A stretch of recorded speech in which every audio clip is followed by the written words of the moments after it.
Hey everybody, welcome back. We're going to do the last section in this chapter today.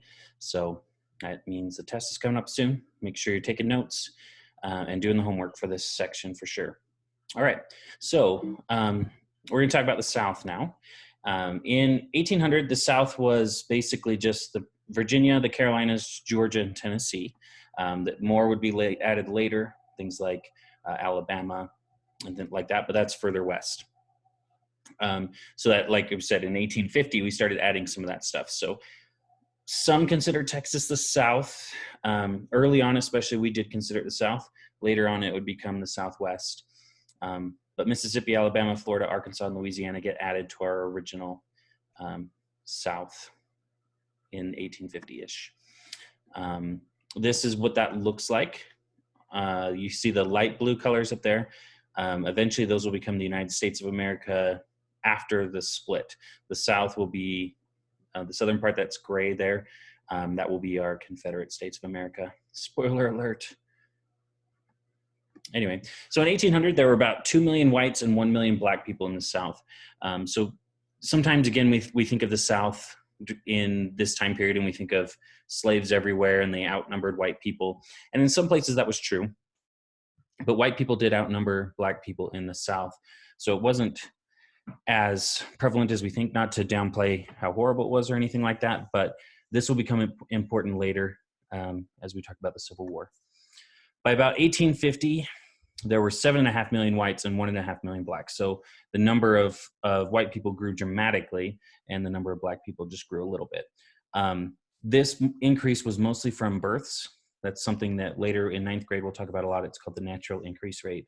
Basically, it's just more people are being born than are dying, so you end up having your population grow, and that gets bigger and bigger every year, or every generation, basically.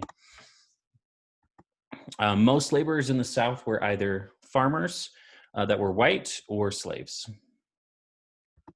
So that was the labor source there. Now, in terms of natural resources, the main natural resource of the South is farmland, if you couldn't have guessed that already. The farmland there is great, largely because of the climate. There's long growing seasons. There's enough rain that you don't have to water most crops. Flat land for the most part. So it makes it pretty good farming for sure. And there were actually other resources that the South could have tapped into. For example, there's lots of coal and iron available in certain places. There's lumber available. There's other resources that they could have used, but you made so much money farming that it didn't really make sense to focus in on any of those. So, in terms of equipment and tools, the most important improvement we've already talked about, that was the cotton gin. Really, because slave labor was relatively cheap, there wasn't really a drive to create technology or equipment that would help the South with labor. Because you have to invest a lot of money into research, you have to invest money into producing these new products, and it just didn't make financial sense for most of these farmers when they already had several hundred slaves. Why are they going to buy your machinery, right? So if you're going to invent something, you didn't invent something to help the South, you invented something to help the Northeast or the West. In terms of transportation, most cotton was actually taken by steamboat. Basically wherever it needed to go. You could take those boats up to the north, or you could even take other boats across the Atlantic. Oops, I skipped something there. Yeah, railroads were actually being built in the South too, but it got a really slow start. But they were starting to develop in the South. We'll talk about it more in the Civil War chapter, but there were some issues with railroads in the South. Largely, there was a lot of debate on what gauge to use. That's how far apart the rails are. Basically, if your train is not the right gauge, you can't go on the rail. You know, the railroad has to be built for a certain gauge, and trains can't just adjust for that. Some cars could, but trains couldn't because they were so heavy usually. But anyway, there's a picture of a train, because trains, you know. Anyway, cotton was really, really profitable. Banks were really happy to lend money to Southern farmers. If you were a plantation owner and you went to a bank and said, hey, I need a loan to buy 1,000 more acres, almost guaranteed they're going to give you that loan. Smaller farmers, though, had a harder time getting loans because they were an unknown quantity, right?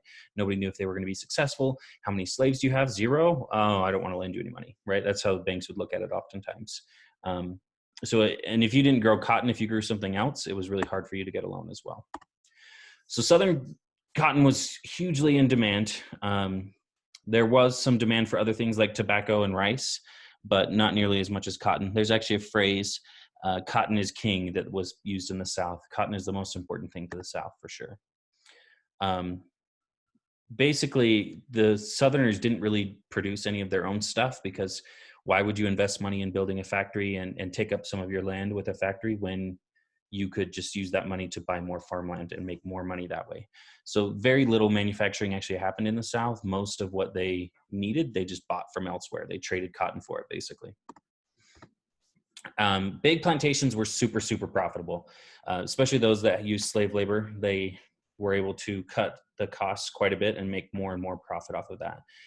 Smaller farmers didn't make that much money, and craftsmen generally didn't. So a lot of big plantation owners would actually hire craftsmen to train their slaves to do stuff, because it was hard to find craftsmen to do certain things. So for example, brick makers were hard to get a hold of, and you needed bricks for lots of things, but especially chimneys. So if you had a big plantation and you had 200 or 300 slaves, chances are you would actually hire a brick mason to come in and show a couple of your slaves how to make bricks.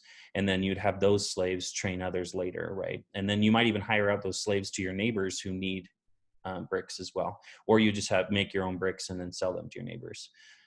So kind of an interesting thing that happened was some slaves actually got really valuable skills that would help them after the Civil War because their slave masters needed something. But remember, though, very few people actually owned slaves in the South. And those that did only owned, maybe 10 at most. So the people who had really big plantations were super, super successful. They made tons and tons of money. And it makes it look like the South is just rolling in money because there's those few people that just stick out, right? But most people in the South were just barely getting by. They weren't really as prosperous as we sometimes think of when we think of Southern farmers. Two things were really necessary for the South to develop. They needed slave labor at this point, and they needed land for plantations. The South has used slavery for so long that without completely demolishing their economy, there was no way that they were going to get out of it, which is part of why there's so much tension and problems later on. But slave labor was basically necessary at this point. Not to say that it's okay, not to say that that's the thing they needed to do originally, but because it had been used for so long, they didn't really have a choice, especially from their perspective. They needed slave labor to continue their way of life. Could they have changed their way of life and done the right or honorable thing? Sure. Was it likely to happen? Heck no, right? So they also needed more land for more plantations. Remember, we were talking about the fact that these fathers, these Southern fathers, when their children grew up, right, they left the farm to the oldest kid, right, primogeniture. Well, the second oldest and third oldest and fourth oldest still needed plantations, so they would end up buying land further and further west to expand.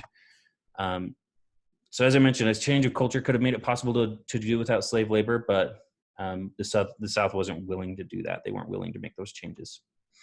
All right, that is actually the end of the chapter. So make sure you do your homework. I will be posting the review tomorrow, and we'll probably take our test either Tuesday or Wednesday next week. I'll let you know. Probably Tuesday.